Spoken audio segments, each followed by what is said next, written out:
దీనికి ఏం చెప్తావు సమాధానం? ఇంకొక పక్కన మీరు చూస్తే రామకృష్ణరాజు ఎంపీ, మీ ఎంపీ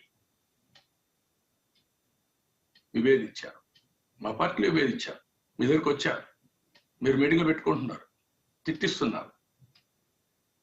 ఈరోజు ఏం జరిగింది? అతని మీద సెడేషన్ కేసు పెట్టారు. అంటే దేశ ద్రోహం కేసులు. అంటే నువ్వెన్ని మాట్లాడావు? ఆనాటి ముఖ్యమంత్రిగా ఉన్న నన్ను నడి రోడ్లు ఉరేయమన్నావే, తుపాకీతో కాల్చమన్నావే, చెప్పులతో పొరకలతో కొట్టమన్నావే, బంగాళాఖాతంలో పారేయమన్నావే. అది సెడేషన్ కాదా? సమాధానం చెప్పమని అడుగుతున్న వాళ్ళందరినీ, వైఎస్ఆర్ కాంగ్రెస్ నాయకులు, కార్యకర్తలు అందరూ అడుగుతున్నా. ఆ రోజు రాని సెడేషన్ ఇప్పుడు వచ్చిందా? ఇది దేశ ద్రోహమా? దాని మీద కేసులు పెట్టి మీరు చేసిన విధానం ఎంత తప్పుడు విధానం. నేరుగా ఆయన పుట్టిన రోజు అతను లిఫ్ట్ చేస్తారా? మీరు పుట్టిన రోజు ఇచ్చే కానుక ఆ కుటుంబానికి మీరు చూపించినటువంటి ఏమన్నా నాకు అర్థం కాలేదు. ఏ భాషలో చెప్పాలి కూడా నాకు అర్థం కాలేదు. ఇది ఇలాంటి ఉన్మాదంతో పనులు చేసి పైశాచిక ఆనందం పొందకపోతే ఏం ఆనందం అని అడుగుతున్నాను నేను. మీరు తీసుకెళ్తారు అక్కడికి. అందరూ వాచ్ చేస్తున్నాం, రాష్ట్రం అంతా వాచ్ చేస్తాం, దేశం అంతా వాచ్ చేస్తాం. ఒక ఎంపీ కాబట్టి దేశంపై ఏం చేశారు మీరు? మేజిస్ట్రేట్ కోర్టులో పెట్టారు. మేజిస్ట్రేట్ కోర్టులో పెట్టే లోపల హైకోర్టు కూడా వెళ్ళి బెయిల్ కోసం పెట్టారు. హైకోర్టు కూడా చెప్పింది రేపు మధ్యాహ్నం లోపల మీ దగ్గర పెట్టుకొని రేపు మధ్యాహ్నం తీసుకురమ్మని చెప్పారు. కోర్టు కూడా పెట్టద్దండి, అవసరం లేదు, రేపు మధ్యాహ్నం మేము ఇస్తామని చెప్పారు సింగిల్ బెంచ్. ఏం చెప్పారు నెక్స్ట్ డే? మేము ఎక్కడ డైరెక్ట్ గా బెయిల్స్ ఇవ్వడం లేదు కాబట్టి ఈ కేసులు కూడా ఇవ్వమని చెప్పారు. ఆ రాత్రి మీరు ఏం చేశారు? ఎవరికి తెలియదు. ఇది పోలీస్ కస్టడీలో ఉండే అతన్ని కాళ్ళు కట్టేసి విపరీతంగా కొట్టారని పేపర్లంతా వచ్చాయి. కోర్టుకు వెళ్తే మేజిస్ట్రేట్ అవన్నీ రికార్డ్ చేశారు. అక్కడే వాంగ్మూలం ఇచ్చారు. ఏమి ఇచ్చారు జడ్జిమెంట్ అక్కడి నుంచి? మీరు ఇమ్మీడియట్ గా గవర్నమెంట్ హాస్పిటల్ కాకుండా ప్రైవేట్ హాస్పిటల్ తీసుకెళ్ళండి, అతను కోరింది రమేష్ హాస్పిటల్ తీసుకెళ్ళండి చెప్పారు. చెప్పిన తర్వాత మళ్ళా మన అడ్వకేట్ రఘురామకృష్ణరాజు తరఫున హైకోర్టుకి వెళ్ళారు. వాళ్ళు ఏం చెప్పారు? మెడికల్ బోర్డు కాన్స్టిట్యూట్ చేసింది, చేయండి, కొట్టిన మాట వాస్తవం చాలా సీరియస్ అని చెప్తే మీరు అది కూడా లెక్క పెట్టుకోకుండా జైలు తీసిపోయారు, బ్యాక్ డోర్ లో తీసిపోయారు. వాళ్ళ కుటుంబ సభ్యులు భయపడిపోయి చంపేస్తారేమో రాత్రికి అందరికి ఫోన్లు చేసి మీడియాకు చెప్పి మేమందరం కూడా లెటర్లు రాసి ఆల్ పొలిటికల్ పార్టీస్ అని గట్టిగా డిమాండ్ చేసి ఇది తప్పు, ఇది అరాచకం, ఇది చాలా అన్యాయం అని ఘోషించే పరిస్థితికి వచ్చాం. ఆ తర్వాత సుప్రీంకోర్టుకి వెళ్ళింది, హైకోర్టులో కూడా తర్వాత కంటెంప్ట్ అవన్నీ ఇచ్చా, అది కూడా నేను వినిపిస్తాను. ఆ తర్వాత ఏమైంది? సుప్రీంకోర్టు అతనే కొట్టుకున్నాడని చెప్పి మీరు మీ అడ్వకేట్ చెప్పే పరిస్థితికి వచ్చారు. వివేకానంద రెడ్డి చనిపోతే గుండెపోటుతో చనిపోయాడని ప్రపంచాన్ని నమ్మించడానికి మీ అసాక్షి పేపర్ రాస్తారు. గొడ్డలతో నరికిన వ్యక్తిని గుండెపోటుతో చనిపోయాడని చెప్పగలిగారంటే ఎంత బరి తెగింపు అర్థం చేసుకోవాలి.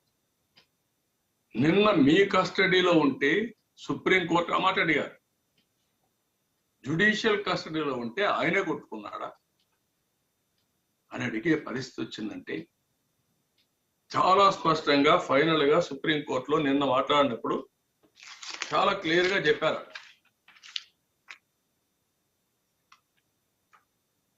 దీంట్లో మనం చూస్తే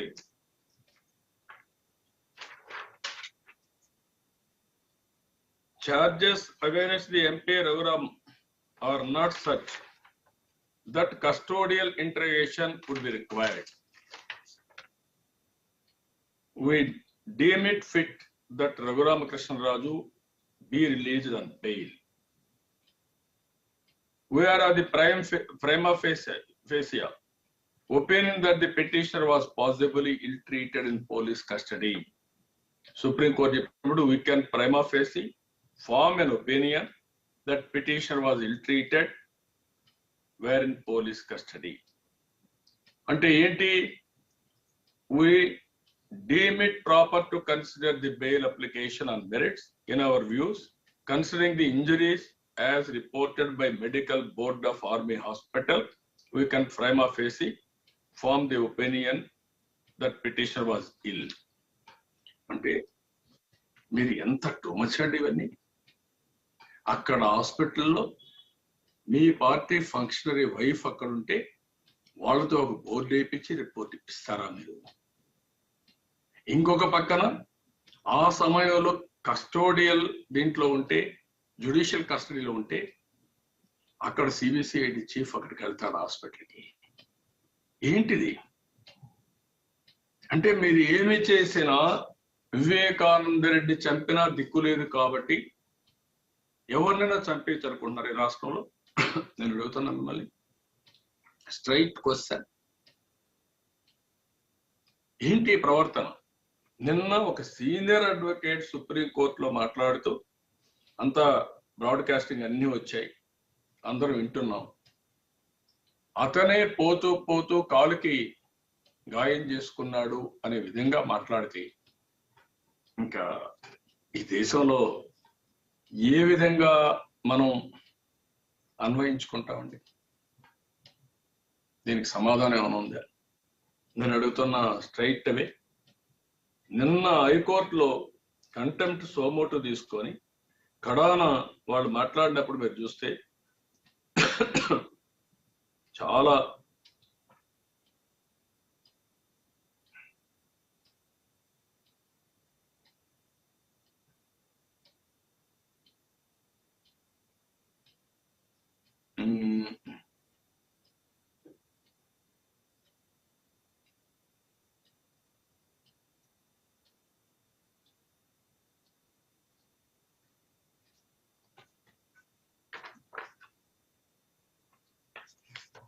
చాలా ఇదిగా మాట్లాడుతూ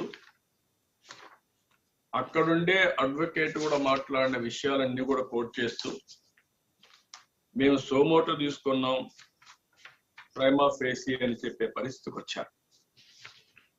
అంటే ఇవన్నీ కూడా ఏ విధంగా ఉన్నాయి అని మనం ఆలోచించినప్పుడు చాలా దుర్మార్గంగా, చాలా దారుణంగా ఉండే పరిస్థితి వచ్చింది. దీన్ని నేను చాలా తీవ్రంగా ఖండిస్తున్నా, గర్హిస్తున్నా. ఈ 4 సంఘటనలు రాష్ట్ర ప్రజలందరూ అర్థం చేసుకోవాల్సిన అవసరం ఉంది. మేము ఎన్నో రోజులు చెప్పాం, మేము శారీరకంగా, నేను ఏదైతే తెలుగుదేశం పార్టీకి పనిచేశారనే నెపంతో పల్నాడులో చాలా మందిని గ్రామాలు వదిలిపెట్టిపోవాలని దాడులు చేసినప్పుడు పోలీసులు ఇష్టానుసారంగా వాళ్ళందరినీ వేధింపులకు గురి చేసినప్పుడు మేము ఆ రోజే నేను చలో ఆత్మకూరు ప్రోగ్రాం ఇస్తే మా ఇంటి గేట్లు కూడా తాళ్లు కట్టి రానేకుండా చేయడం. విశాఖపట్నానికి నేను పోయినప్పుడు 14 సంవత్సరాలు ఒక ముఖ్యమంత్రిగా పనిచేసిన వ్యక్తి విశాఖపట్నానికి పోతే మీరు రావడానికి వీల్లేదని గొడవ చెప్పి తిరిగి పంపించడం, పర్మిషన్ ఇచ్చి. తిరుపతికి, చిత్తూరులో ఇవన్నీ కూడా విపరీతంగా చేస్తున్నారు. నేను పోతే నన్ను అక్కడి నుంచి ఎయిర్పోర్ట్లో పెట్టి సాయంత్రం తిరిగి పంపించడం, ఇలాంటివన్నీ చూసినప్పుడు డెమోక్రసీ బ్యాక్ స్లైడింగ్ కాకపోతే ఏంటంటే, ఏ రాజకీయ పార్టీ రాష్ట్రంలో స్వేచ్ఛగా పనిచేయగలుగుతా ఉంది? మాట్లాడితే విపరీతమైన దాడులు చేస్తూ మీ ఇష్ట ప్రకారం మాట్లాడతారా? ఇవన్నీ కూడా, ఈ జడ్జిమెంట్స్ అన్ని కూడా ప్రజల్లోకి తీసుకెళ్తాం, చర్చనీయాంశాలు చేస్తాం. అదే సమయంలో వీళ్ళు చేసే అరాచకాలు కూడా చెప్తాం. ఈరోజు బాధేస్తుంది, రాష్ట్రం అప్పుల ఊబిలో కూరకపోయింది. 2 సంవత్సరాల్లోనే అటు ప్రభుత్వం కానీ, ప్రభుత్వ రంగ సంస్థలు కానీ సంవత్సరానికి 86,000 కోట్ల రూపాయలు అప్పు చేసే పరిస్థితికి వచ్చారు. మీరు ఏ విధంగా తిరిగి కట్టగలుగుతాం ఈ డబ్బులు? దేశంలో ఏ రాష్ట్రం చేయనటువంటి అప్పులు మీరు చేశారు. దొడ్డిదారిన అప్పులు తీసుకొస్తున్నారు. మీరు ఇచ్చేది గోరంతా, దోచుకునేది కొండంతగా తయారైపోయింది. అవినీతి విచ్చలవిడిగా పెరిగిపోయింది. కడాన అసెంబ్లీలో కూడా మాట్లాడలేని పరిస్థితి వస్తే నిన్న మా వాళ్ళందరూ మాకు అసెంబ్లీ పెట్టి మాట్లాడే పరిస్థితికి వచ్చాము. ఇది ప్రజలందరూ కూడా అర్థం చేసుకుని ఈ రోజు వీళ్ళు ఇచ్చే తాత్కాలికమైనటువంటి ఇస్తామని చెప్పి మోసం చేసే తాయిలాలతో మోసం, అది కూడా మోసమే. ఇచ్చేది గోరంతా, దోచేది కొండంతా, పబ్లిసిటీ మాత్రం విపరీతం. ఒక మాయ చేయడం, ఏదో ఇస్తున్నా అని చెప్పి చేసిన దానివల్ల ఇవన్నీ వచ్చాయి.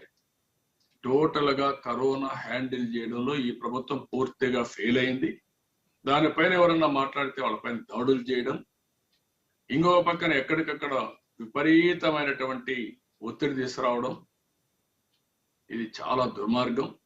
ఇప్పటికే చాలా మంది నాయకుల పైన తప్పుడు కేసులు పెట్టి 20 ఏళ్లకు మునుపు ఏదో నేరం జరిగిందనే ఉద్దేశంతో విశాఖపట్నంలో డైరీ కంపెనీ రాసుకుని వెళ్ళింది. అదే మరి గుంటూరు డైరీ కూడా కంపెనీ రాసుకుని తీసుకెళ్లారు. తర్వాత రాజశేఖర రెడ్డి వచ్చాడు, తర్వాత చాలా మంది వచ్చారు. ఈయన వచ్చి అవన్నీ కూడా పెట్టి తప్పుడు కేసులు పెట్టి అరెస్ట్ చేయడం, అదే మరిగా తప్పుడు ఇన్ఫర్మేషన్ తో రవీంద్ర పైన ఇచ్చేయడం, అచ్చెన్నాయుడిని చేయడం, అక్కడ రామకృష్ణారెడ్డిని, ఇక్కడ జేసీ ప్రభాకర్ రెడ్డి, ఇంకో పక్క బీటెక్ రవిని. అంటే ఇంకా మీ ఉన్మాదానికి, మీ యొక్క దీనికి ప్రతీకారానికి అద్దులు లేకుండా పోయినాయి. చాలా నీచమది. దీన్ని నేను చాలా తీవ్రంగా ఖండిస్తున్నా, గ్రహిస్తున్నా, ప్రభుత్వాన్ని హెచ్చరిస్తున్నా. మీ ఇష్ట ప్రకారం మీరు చేస్తే మాత్రం అది మంచిది కాదు. మీకు చేతనైతే కరోనా కంట్రోల్ చేయండి, దాని మీద పోరాడదాం. మీరేం చెప్పారు? సహజీవనం చేయమంటారా? కరోనా పైన సహజీవనం చేయడం ఏంటి? మనుషులు చనిపోతా ఉంటే ఇది కనీసం కరోనా ఉంది అనేది కూడా మీరు రికగ్నైజ్ చేయడం లేదు. కరోనా లేనిట్టే మీరు ప్రవర్తిస్తున్నారు. అంటే ఏ సమస్య లేదు, ఎవరు చనిపోలేదు. ఇప్పటికి 10,000 మంది మే లెక్కల ప్రకారం. కానీ ఇటీవల కొంతమంది లెక్కలు కూడా ఇచ్చారు. ఒక అమ్మాయి అయితే ప్రింట్ మీడియా నుంచి విజయవాడకు వస్తే ఒక్క శ్మశానంలో 22 డెడ్ బాడీలు నేను కళ్ళారా చూశాను. వీళ్ళు ఇచ్చే లెక్కలు జిల్లా అంతా కలిసి 18 2 రోజులకి ఇస్తున్నారు.